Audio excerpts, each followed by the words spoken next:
And to continue the theme of collaboration, it's now my pleasure to hand over to IIC Director Monica Areno from Amazon, as she and her panelists share practical experiences with collaboration and stakeholder engagement, both domestically and internationally. Over to you, Monica. Thank you, Lynn. It's a real pleasure to be here. Good afternoon, everyone, or good morning, depending on where you are. I'm really pleased to be able to moderate this panel on regulatory collaboration to meet the challenges of the digital world. I am very excited about what our panelists have to say, and I want to get straight into it. So without much more of an introduction, I'm going to hand over to Dame Melanie Dawes for the first keynote intervention.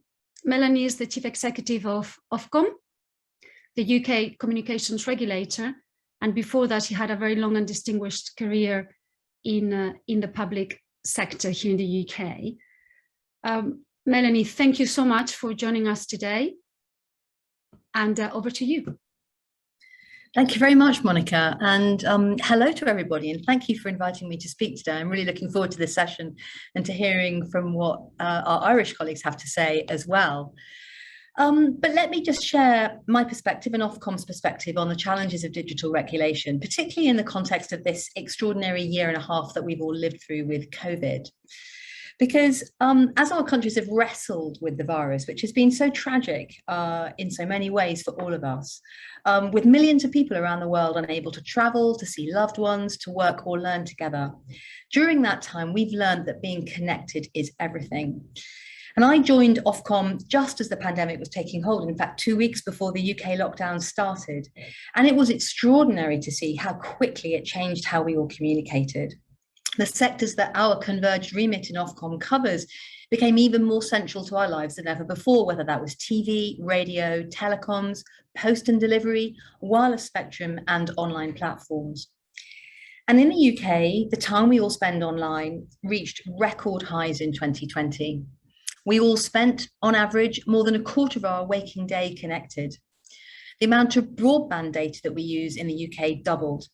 And so did the time that we all, including me, spent watching streaming services. Now, of course, our industries have never been strangers to change. And throughout the IIC's 52 years, they've been powered by innovation, technology, and opportunity. But that change has never been so rapid, and nor has it carried such profound implications, not just for our economies, but for our societies and democracies as well. The number of platforms, devices, and networks that serve up content continues to grow enormously. And so do the technical and economical issues confronting regulators. In Ofcom's case, these go much wider now than traditional media and telecoms, although these are still absolutely our core businesses and where we spend an enormous amount of our time, as we always have. But increasingly, we're broadening what we focus on to include things like network security and resilience, supply chains, and of course, online content and online safety. Telecoms networks are migrating from traditional hardware to include cloud services offered by the likes of Amazon, Microsoft, and Google. Consumer services like WhatsApp or Zoom are provided by traditional telecoms operators and internet-based firms working together across the value chain. And those networks are increasingly also providing TV and video content on demand. Convergence like this brings really complicated and overlapping issues. And I'm absolutely convinced that no single body, country, or even continent can address them alone. We can't meet the biggest challenges we face, whether it's the impact of COVID on our sectors or the blistering pace of technology and societal change, if we stand apart. So I believe passionately that the IIC, with collaboration at its heart, has never been more important, which is why I'm so pleased to be able to talk to you today. And I'd like to highlight two areas where we think partnerships will be essential if we're going to achieve our common aims. The first is working with international partners to help create a safer life online for our people, our families, and our children, which is a growing priority, I think, for all our governments around the world. And secondly, how we can share expertise and work more closely together within our own countries so that we can grasp and address the complexities of the digital world in a really coherent fashion. So let me start with the global context. The internet economy has, of course, boosted productivity and helped businesses reach new markets in an extraordinary way. It's given us all new opportunities to express ourselves, to communicate more freely, and to reach a wider audience. But the social media platforms have too often prioritized rapid growth, reaching unprecedented breadth and scale over the safety of their users. And across Europe, media regulators, including Ofcom, are now trying to catch up, and we're overseeing sites and apps used to share videos specifically today.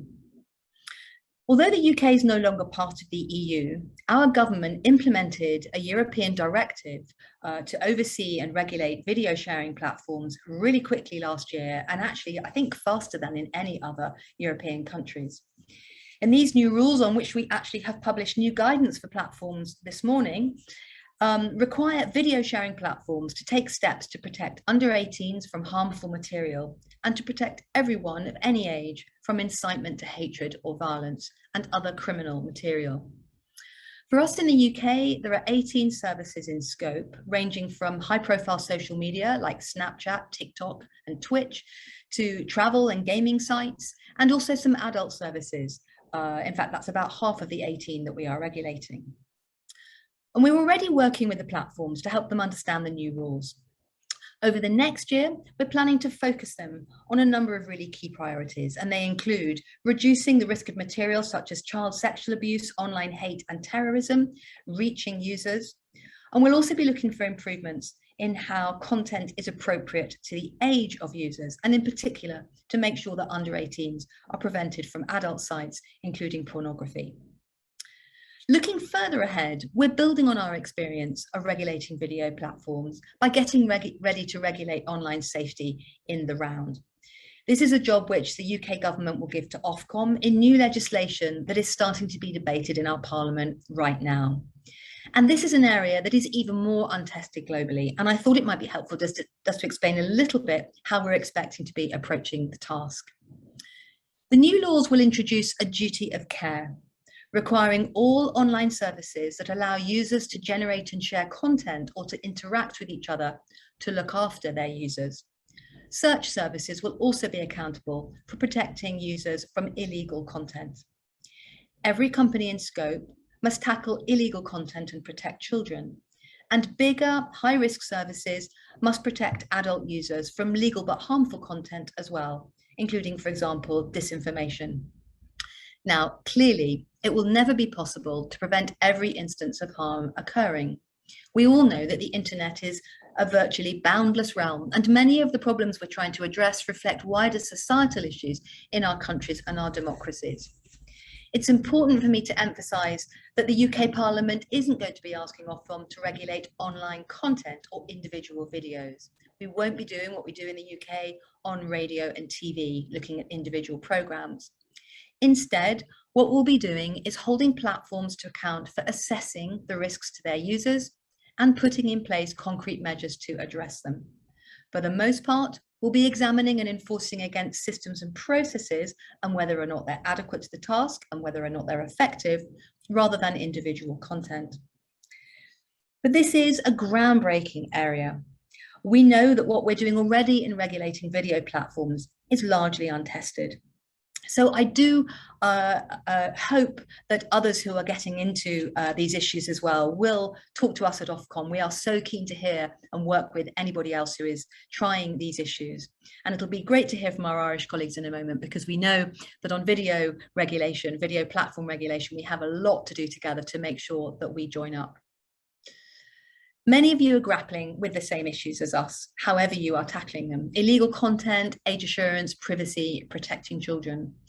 And ultimately, our citizens are members of the same audiences, seeing the same content, enjoying and spending a lot of time on the same platforms, whether that's Facebook, YouTube, Amazon, or Netflix. The content we all watch and the data we share shows scant respect for national borders. And indeed, that is the joy of the internet, is that it helps us to break national boundaries down. But it does mean that we need to work really closely together. And that is very much something that we want to prioritise from Ofcom in the years ahead as much as we ever have. Now, we also believe that challenge of digital regulation requires us to work as regulators more closely inside our national boundaries as well.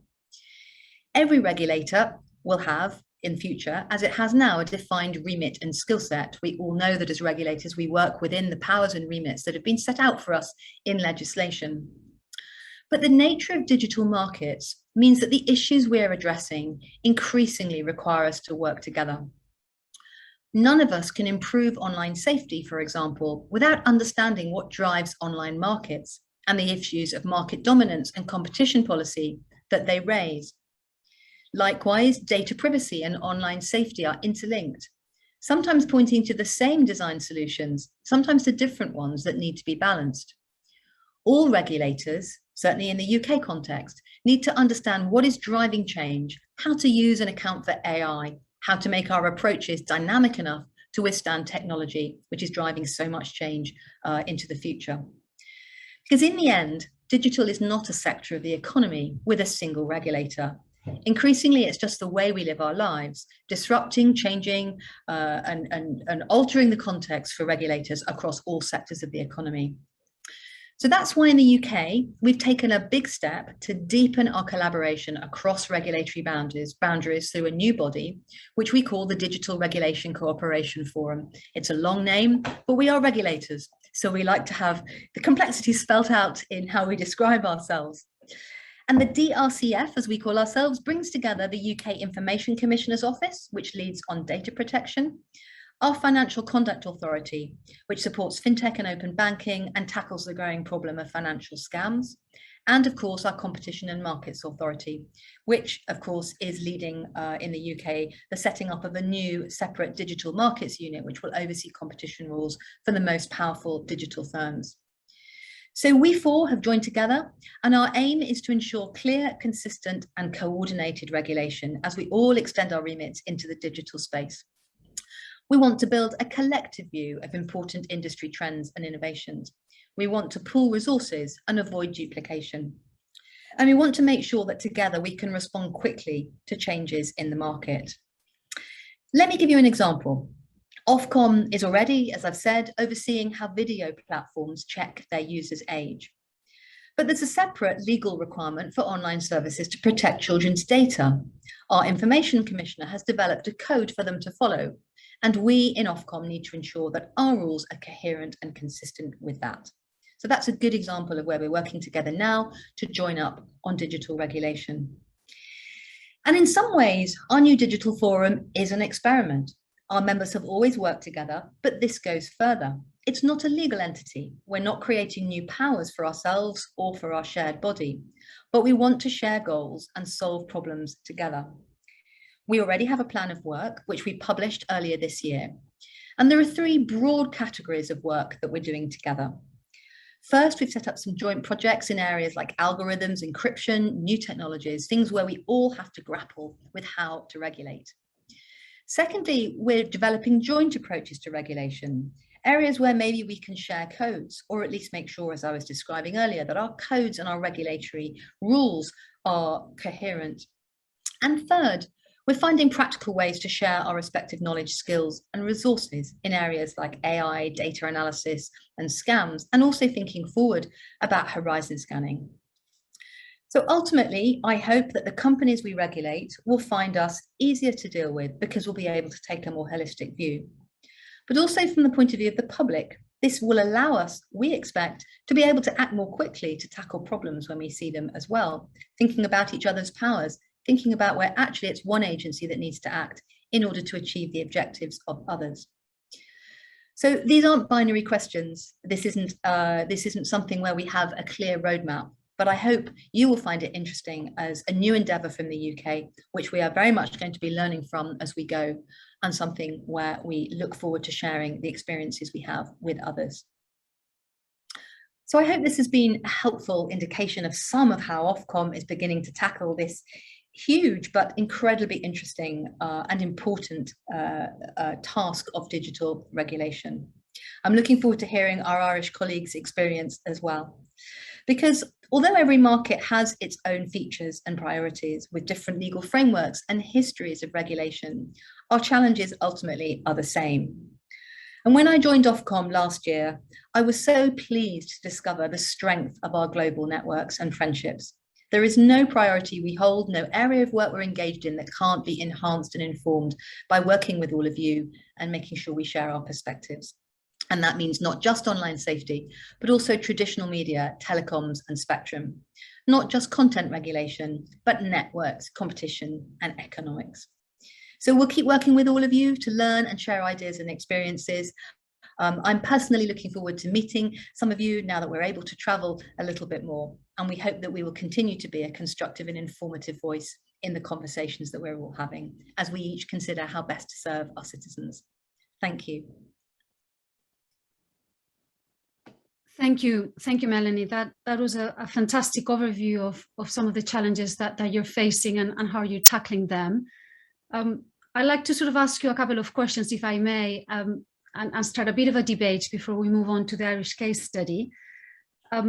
You've talked about the DRCF, which is a really interesting experiment. So I recognize that it's in the early stages of its journey. I'd be interested to understand to what extent the DRCF is engaging externally, or if you see this initiative primarily as an internally facing cooperation amongst yourselves to share resources and make sure that coherence exists. So we see it operating externally as well as internally. We are very conscious that we have a huge amount of engagement that we need to do with tech companies, but also with our parliamentarians and with others in society who are really interested in these issues, and also with research bodies. So we do believe that actually some of the conversations that we know we need to have can be joined up and done together. And so we are appointing, in the process of appointing right now, somebody who will run the new body for us. And I do hope that that person will be somebody that companies and other countries can reach out to get that common view. But that won't stop us from needing to do our individual jobs, and particularly to make sure that we have that regulatory relationship that we each need to have. But it's about joining up and working out where we can get the best value by acting and communicating and engaging together. Thank you. That's really great to hear. And I think there will be a lot of interest, I'm sure, for companies and other stakeholders to really engage and be involved in those conversations and that research. Another question, perhaps, if you can share, are there any lessons that you have learned in these first years? It might be about setting it up, or something that surprised you, something that has particularly pleased you. So it's very interesting. I met yesterday with my 3 fellow chief executives, and we met face to face, and we've done that a couple of times in the last few months with the restrictions being lifted on COVID. And the thing that keeps surprising us, I think, is that our own commitment is just really strong. And every time we get together, we feel this renewed sense of importance of working together. But the other thing, which perhaps isn't a surprise, is that it isn't easy to get 4 agencies to work together, because people are so committed to doing their day jobs, if you like, so committed to their own regulatory priorities. So the leadership effort that we know we need to put inside our organisations is huge. So there's a great willingness, but as with all things where you're trying to achieve change, in my experience, particularly where you're trying to work across boundaries, you need to put in the leadership effort. But it is pretty exciting. And the great thing is that as a group of CEOs, we feel pretty excited about this, actually, but we are learning, and I couldn't really predict for you right now exactly where the benefits will be in 2 years' time. We just know there will be many, and we're committed to trialing and learning and seeing where it is that we can really make a difference by working together rather than on our own. Thank you. That's very interesting. Can I invite anyone from the audience? The Q&A was open, but I haven't got any questions yet. So if anybody has a question, feel free to raise your hand or put it in the chat or come on screen. It's hard to read the room because I can't see anybody. So there isn't a room. So I will move on otherwise, because we have the Irish case study, which is very different, and I'm delighted that we get to hear from our Irish colleagues, and that we have such a distinguished presence here as well. I'm going to hand over to everyone, Robert, Brian, and then Celine. They're going to do a single seamless presentation together as the three musketeers. Robert is the commissioner for the Commission for Communications Regulation in Ireland. Brian is the acting chair of the Competition and Consumer Protection Commission. And finally, Celine, who's the Deputy Chief Executive of the Broadcasting Authority for Ireland. So a fantastic sort of combination of expertise and leadership in the three of you. And please, Robert, over to you. Thank you very much.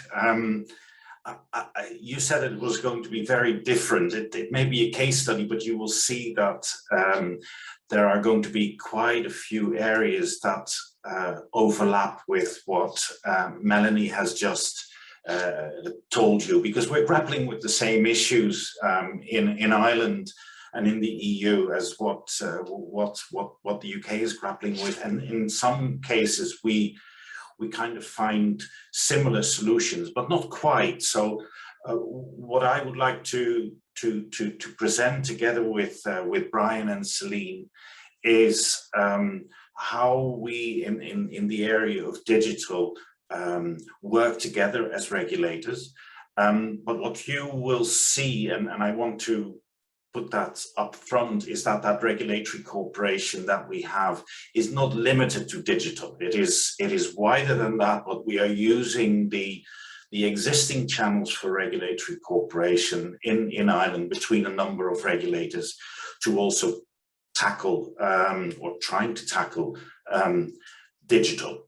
So that as a word up front and as a piece of context. So perhaps we can go to the next slide. We have some slides to explain that. And what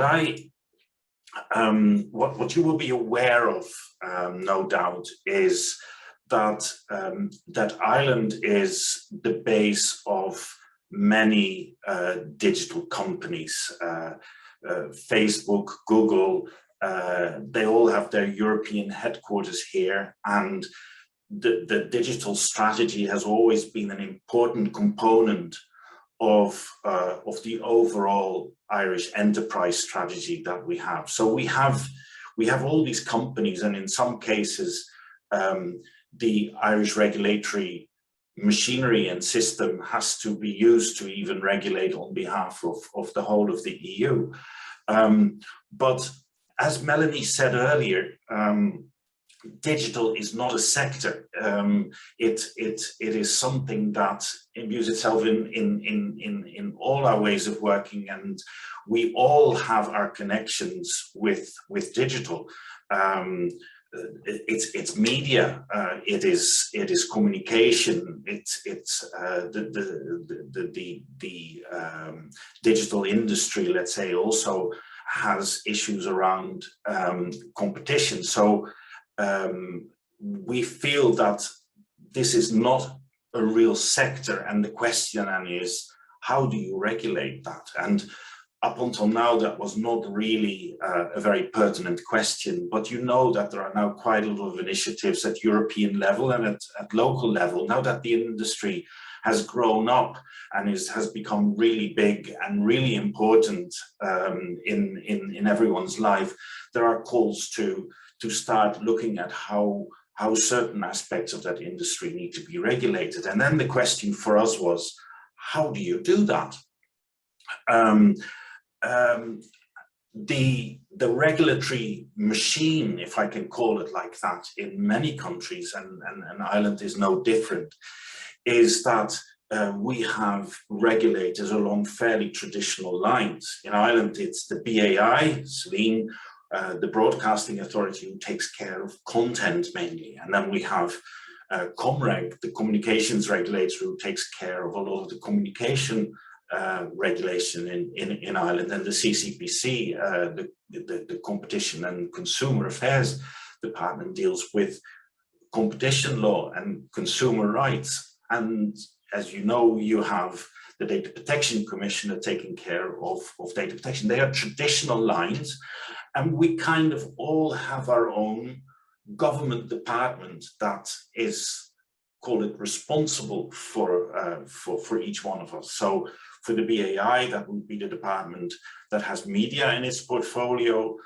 For us as Comreg, it is the Department of Environment, Climate and Communications, and so forth. The CCPC does its mothership is the Department of Enterprise, Trade and Employment. So I call them silos, but the government is quite used to working along those traditional lines, but digital doesn't really confine itself easily to one of them. And we all feel as regulators that we have something to contribute to how digital should be regulated, come from a media point of view or a content point of view, from a competition law point of view, or for example, from an ex-ante regulatory point of view, which is something that we as communications regulators are very used to. So those historical structures are there, and we feel as regulators that whilst developing new regulation for the digital industry, you need to think upfront about how you're going to do that.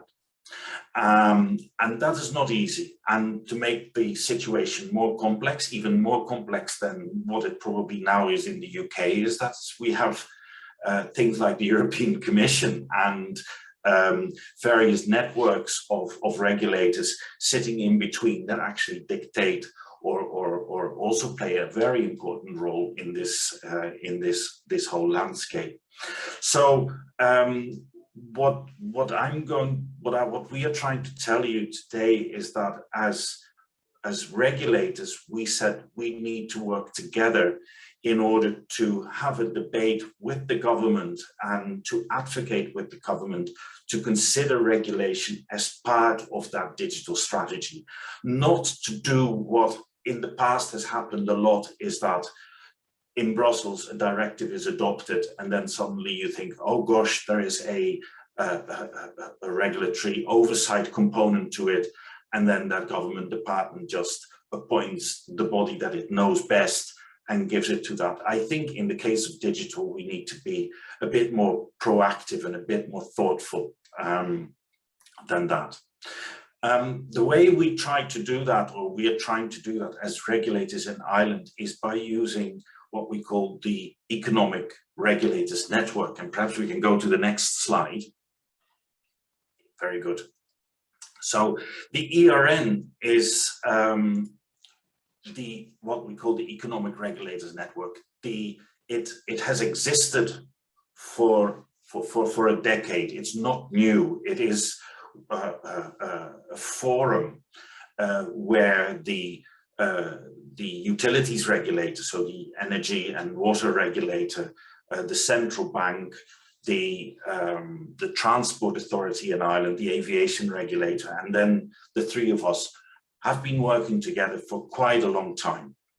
It was established originally when the Irish government was having a big push on trying to improve regulation. There was a better regulation task force and initiative driven by the Prime Minister, and we felt that as regulators we should speak with one voice, because we feel that better regulation is about transparency, is about how you go about regulating in a transparent and predictable way, and that was kind of the starting point of the ERN.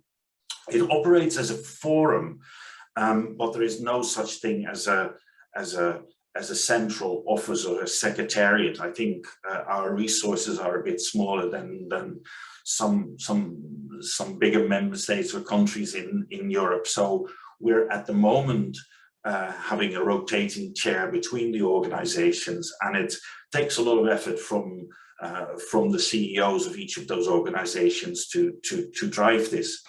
And the mission that we have as ERN have is that we, as you can read, we promote good economic regulation for Irish consumers and the economy. And that forum was used to facilitate the discussion, first of all amongst ourselves, and then later to use that as a vehicle to approach government about what kind of ideas we had around digital. And then in early 2020, I think we had done a lot of work around that, and we presented that kind of work to stakeholders and to government. And I think Brian is going to say a little bit more about that. Thanks, Robert.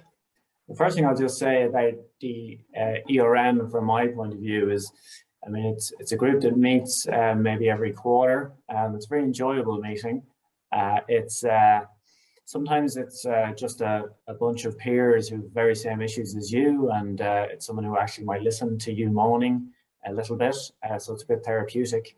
It's one of those meetings you really look forward to, I must say. So Robert and Selena are very much kind of regulatory colleagues at this point, and that's a very important part of it. But as well as that, we do try and get our teeth into kind of chunky issues that overlap. So one of those obviously is digital. So I'm just going to talk pretty briefly about the ERM work on digital issues. So as we met regularly, the digital issues that we were all facing came up again and again, and it became obvious that it was becoming a bigger issue from a regulatory point of view, and something that would benefit from some more in-depth joint work. So the ERN commissioned a piece of work, a study looking at digital issues in terms of their impact on the economy, on regulators, and on Ireland specifically. So what we have here is kind of the overview of that study that was produced. So it highlighted the importance of digital in transforming businesses, that it was accelerating, the importance of platforms, which was becoming a bigger and bigger issue, more powerful, very central to economic recovery, and indeed central to the overall economy generally. And then in addition, not all digitalization disruption is beneficial. So this study highlighted the 5 C's of digital harm, which are set out there. And many of these have come to the attention of the regulators over the years in the ERN, and that was part of the discussions we were having that led to the study. And indeed, these issues aren't just Irish, they're global issues. And we were all aware of the various initiatives around the world, and particularly in Europe, in terms of the impact on Ireland, that were underway. So the DSA is mentioned there. There are many, many more pieces of legislation that touched on the digital issues and the harms, and had an impact on all of us in Ireland. And then obviously, and Robert has mentioned this already, the impact on Ireland is quite large, with Ireland being on the front line of digital regulation. Many of you will be aware of the work of the Data Protection Commissioner in Dublin. The amount of cases that they have to take on under the country of origin principle is large and significant. So it's had a very big impact on that one regulator. And that was something we were aware that principle may well have an impact on more of us in Ireland. So the outcome of that study was that cross-sectoral challenges needed cross-sectoral cooperation. And also together, we wanted to take a holistic view of the digital matters, rather than getting into a piecemeal approach, kind of going through line by line on different pieces of legislation. So the year end, we decided to set up a digital coordination group. So that was made up mainly of the 4 parties that Robert has described. So the 3 of us here, and the DPC, the Data Protection Commissioner, also heavily involved, to look at the kind of exchanging the views as to where we were, what we were seeing. So there's what I might call a kind of an officials group, and they meet regularly. They talk about what they're seeing, the legislation and the drafts, what the issues and the risks and the opportunities are from each organization's point of view, and what positions we might have in terms of as the legislation evolves. So there's regular meetings to discuss that. So we have a consistent view. There's also a senior group that gets involved as the officials produce positions and identify issues. So the senior group will meet with government departments, we'll discuss those high-level issues, the risks as we see them, what's coming down the tracks from a digital regulation point of view. And I think the government departments appreciate that approach. It's a consistent approach rather than having different regulators with slightly different messages. It's a very collegiate group. Like the risks that we see are pretty common. And the high level issues around having regulation as part of a digital strategy, again, is one we speak with one voice on. So as the other kind of important element is the wider European groups that we're part of, again, to understand what wider Europe is thinking in relation to the specific legislation and also digital matters specifically. So to understand better how the legislation might evolve and what issues we might end up with once the legislation is finalized. So as a structure, it's worked really, really well. We are all in the same place, so there's no surprises from the different regulatory bodies. I think that's very positive.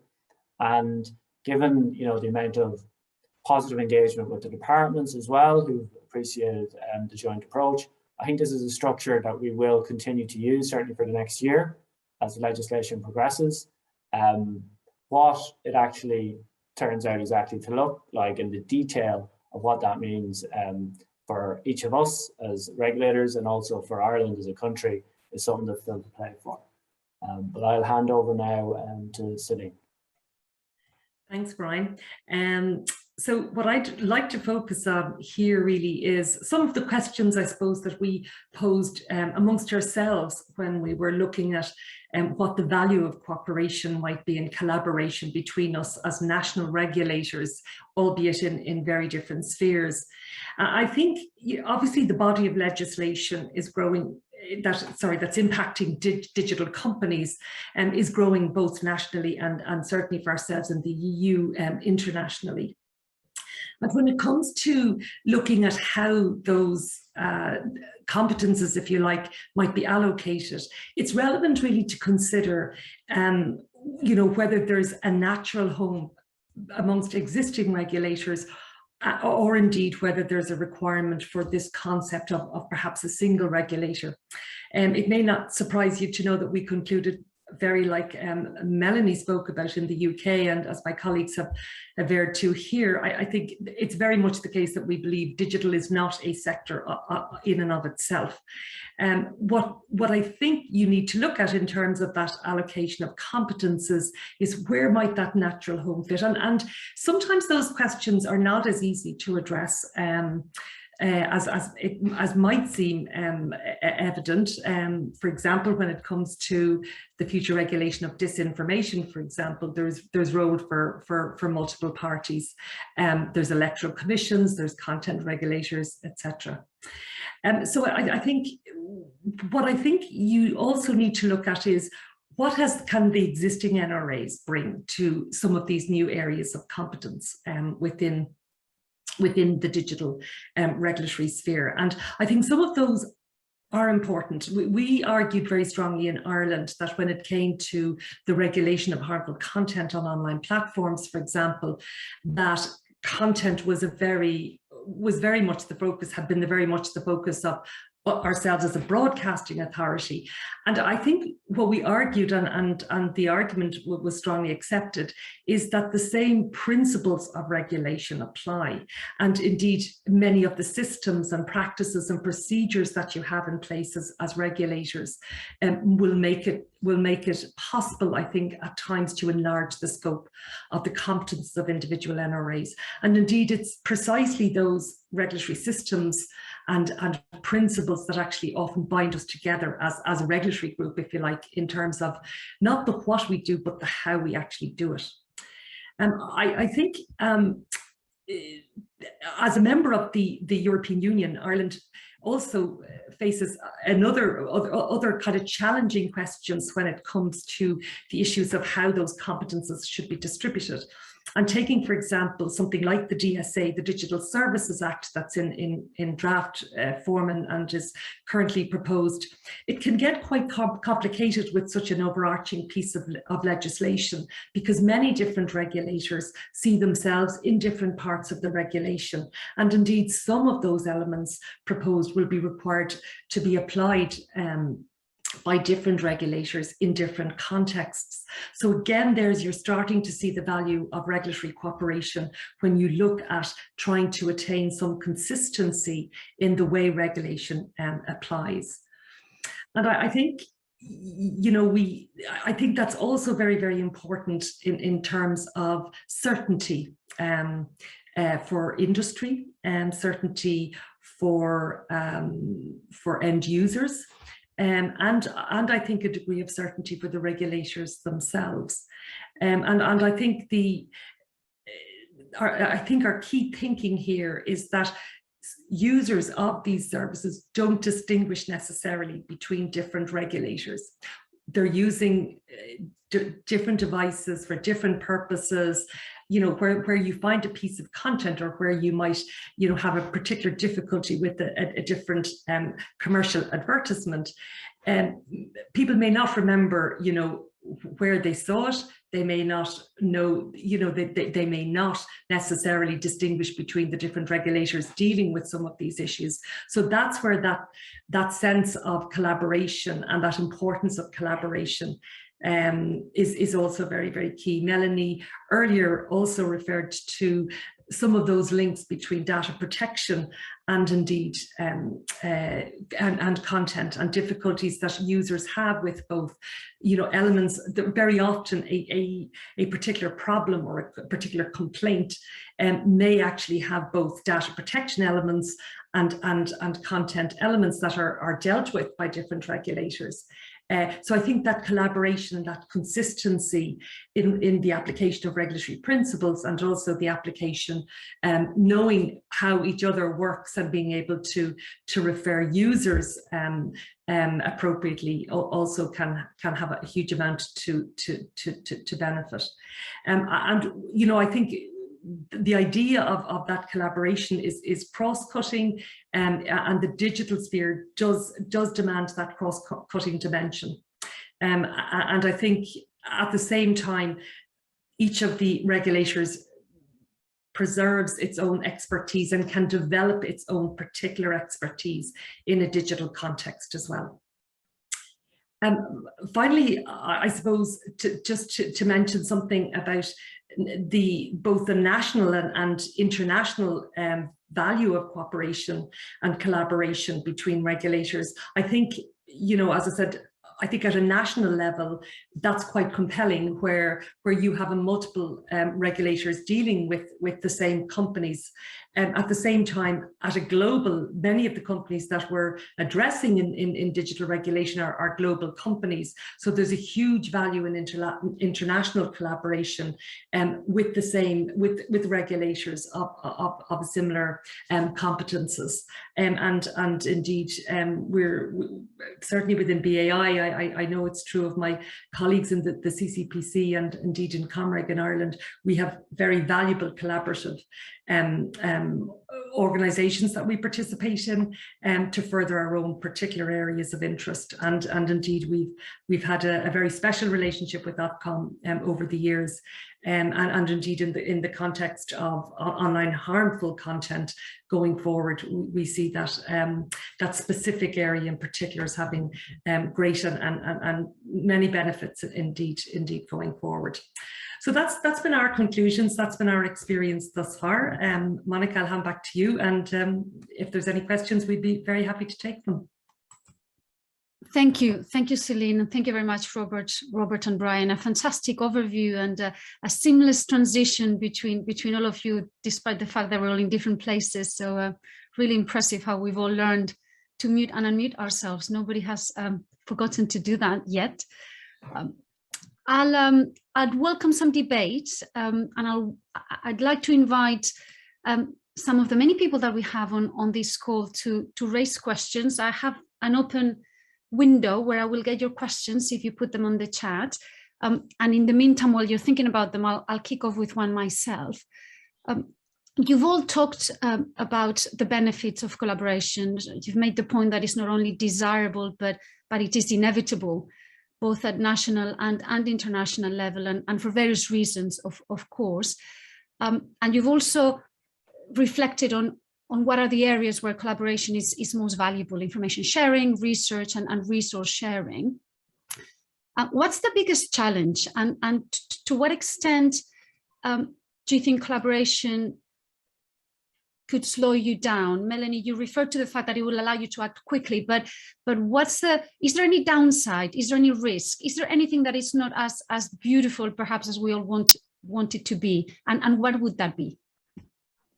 Did you want me to come in on that one, Monica? Yes, please. Yeah, so look, I mean, every individual regulator thinks that their own work is beautiful, right? So that just goes with the territory. And I think we're already finding in the UK that, we're having to slow the occasional piece of work down because it's better to join up, but it comes at a bit of a cost. So, I think those sorts of frictions, we should expect them and expect to work through them. And sometimes, you just have to go it alone, particularly, I think, if you're in regulatory mode and you're actually taking enforcement action or investigating something that's urgent and important for citizens. I think that's why for us at the moment, the sort of longer term thinking is where we're really trying to invest the most. The other thing to say, which I didn't draw out earlier, but I'd be interested to know if our Irish colleagues are thinking in this way as well, is we have given some advice to the government on where some statutory changes would help us to work together. Things like having regard to each other's duties, being able to share information in appropriate circumstances. Nothing too major or actually very specific, but just general removers of friction that will allow us to not get in the way of sensible action should we need to do it. Mm-hmm. Thank you. Robert, Brian, Celine, do you have any observations? Well, perhaps I can start. I think it's a very similar answer from my personal point of view. You have your statutory duties as a regulator that you have to kind of perform, and there's a lot of pressure to prioritize that over something like working together, especially if you're kind of just trying to advise government, because the government will say, well, listen, that's our duty and let us get on with it. So we're doing some of this work because we are invested in the outcome and in good regulation in the end, and in the hope that our intervention and our advice will create a better solution in the end, and that we add something to the better regulation architecture in a sense.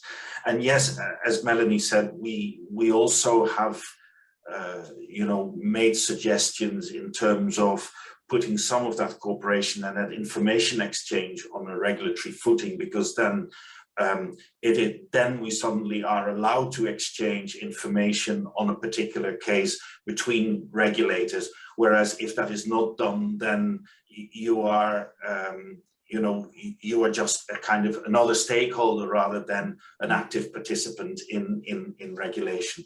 So from our point of view, making time available as a head of an organization for something like this and is a challenge. And in particular, and I would be interested to hear from Melanie about this, is you seem to be institutionalizing it a little bit more with the secretariat, with somebody who can drive that. From our point of view, what we are doing, and perhaps we can do something different in future, but I would like to hear the benefits of that, of having a secretariat perhaps that drives that, because at the moment in Ireland, it is the CEOs who drive that. Interesting. We're having some questions coming.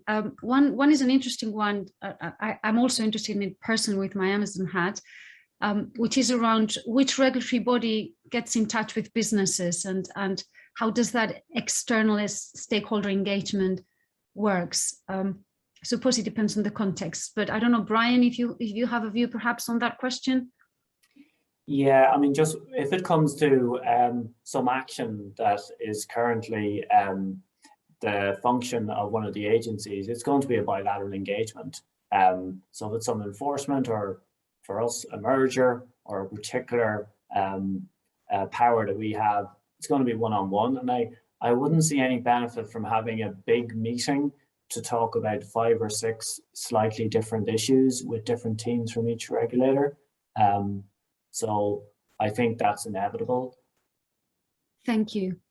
What about that point around kind of different models, secretariat, not secretariat, informal plus? Melanie, did you want to come back on that one? Yes, why don't I say something? And just to say, I do agree that from a UK perspective as well, you know, if for example, if you need to talk to us now, if you're caught by the video sharing platforms legislation about how you do age assurance, you need to talk to Ofcom, and you can't talk to another regulator instead of Ofcom. That none of that changes. But you know, what we hope to be able to develop is more coherent ways of acting together and engaging together on the issues where we're genuinely working together. So this is still quite new. We haven't really quite all got that in place, but that's the aim. But it is going to depend a little bit.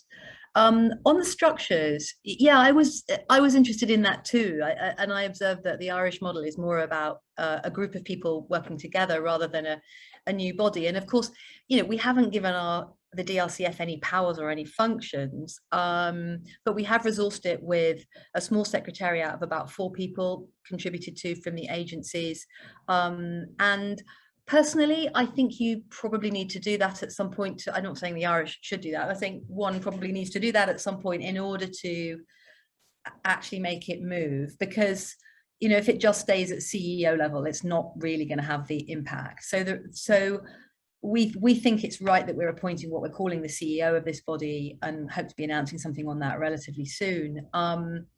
And we've given it a small bit of resourcing. We're thinking about things like joint communications plans. We've had our comms teams get together and run a workshop on that. And we've got some proposals, which we actually agreed yesterday. And we've also, for example, got our HR directors all working together to think about, you know, where we can add value together. Things like secondments, joint recruitment, joint talent spotting, you know, and so on and so forth, particularly in areas where it's always hard to recruit, like technology, for example, where actually can we bring people together. So it's that sort of stuff, the sort of things you would think about when running any organization, we're thinking about for DRCF as well, which is why we think actually resourcing it as a body is necessary. Yeah. That is really interesting, Melanie, thank you. And it's not dissimilar to the model that some of the international networks, Celine, that you were referring to have, right?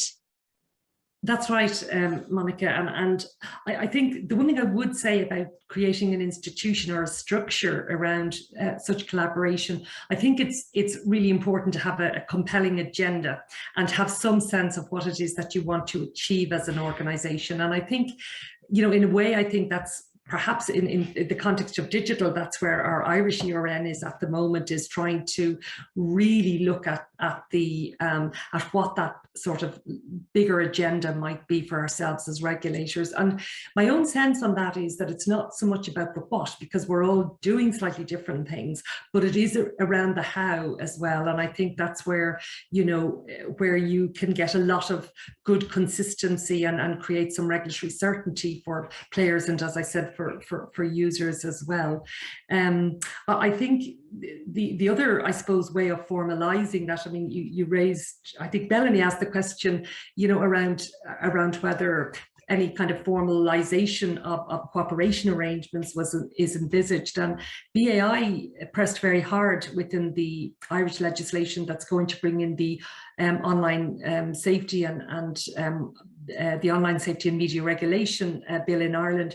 We pushed very, very hard for the ability of the new Media Commission, that would be the new regulator, to have the powers to enter into formal cooperation arrangements at the international level. We do feel, given that we're dealing with global players, and you know there's a ubiquitous across many of the issues that we're dealing with as players, and as I said, the users don't necessarily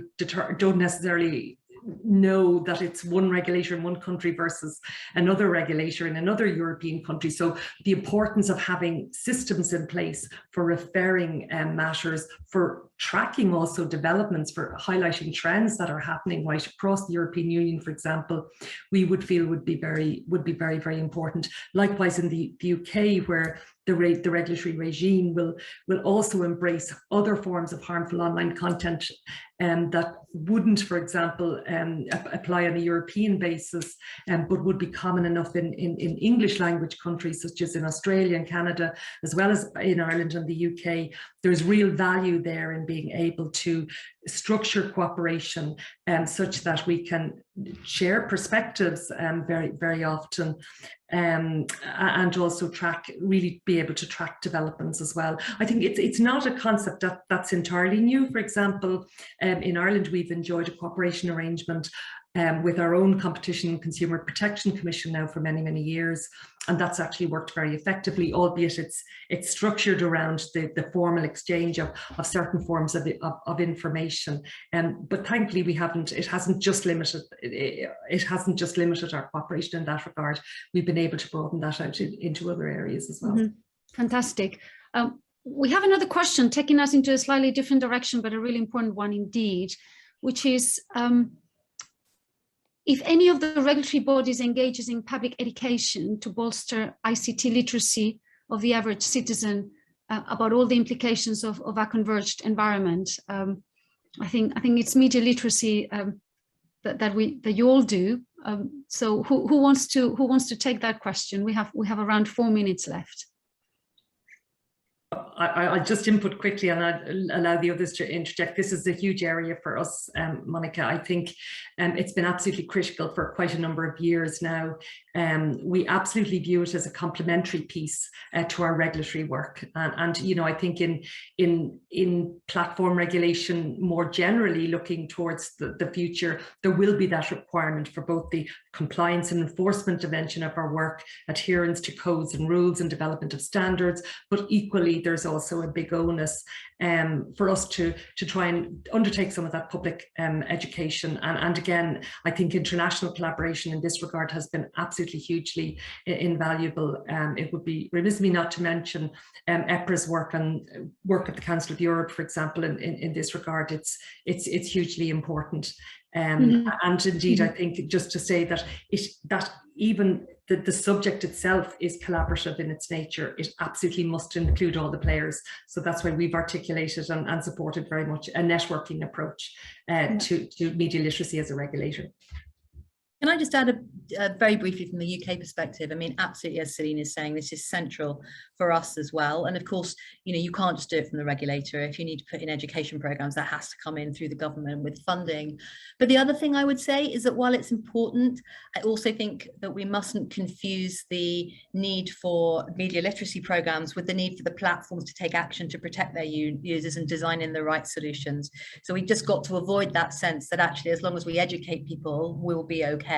I don't think that's the case. We've got to have proper design and proper thinking about risk from the platforms that we're starting to regulate, so that they can design what they're offering to their users in a different way, because not every user can be empowered. Many users are quite vulnerable, and really they just need a greater level of protection than they have at the moment. Thank you, Melanie. Robert, Brian, any final word before I close? Just on the very last question, the CCPC is responsible for financial education under statute. It's one of our roles, and it is very clearly set out under statute, but it's a massive task. You have to put a huge resource into it, and it's a very focused task. It has its own very specific unit. It's a very important task for society, but it's not a bit part at all. If anyone's going to take it on and is responsible and clearly responsible, then it's a big job. And on a slightly different note, if I can finish off, is what I think is an important lesson is that, you know, I think bureaucracies have got a reputation for infighting and competition amongst each other, and the kind of yes minister and yes prime minister kind of stuff. I think what we're trying to demonstrate through cooperation and through, in our case, the ERN, but in the UK, you also have the UKRN, for example, but is that the best thing to come out of all of this is that we don't do that. We are actually good colleagues. We can pick up the phone at any time. We discuss things at an early stage. And I think that the fact that we are so well disposed to one another should count for something and helps, I think, in coming to a better solution in this area of digital that is so complex and so trans-border in its nature. Thank you, Robert. I'm afraid time has flown and we need to close down the discussion. Thank you very much to all our panelists for great interventions. We've heard about two different models with different things, but lots of good stuff. I suppose what we have heard and what I take away, in addition to kind of the inevitability of cooperation, is that it will raise the quality of the output, but also the people in the regulatory space. It will help industry engage, and it will help move faster or more effectively and understand when we need to slow down, and that education is not a substitute for the responsibility that the industry needs to take. Melanie, I think it was you that said in 2 years we'll have lots of concrete examples of success stories. So I look forward to that, and I hope the next year you can have all of you back into the IIC annual conference with more on this very important topic.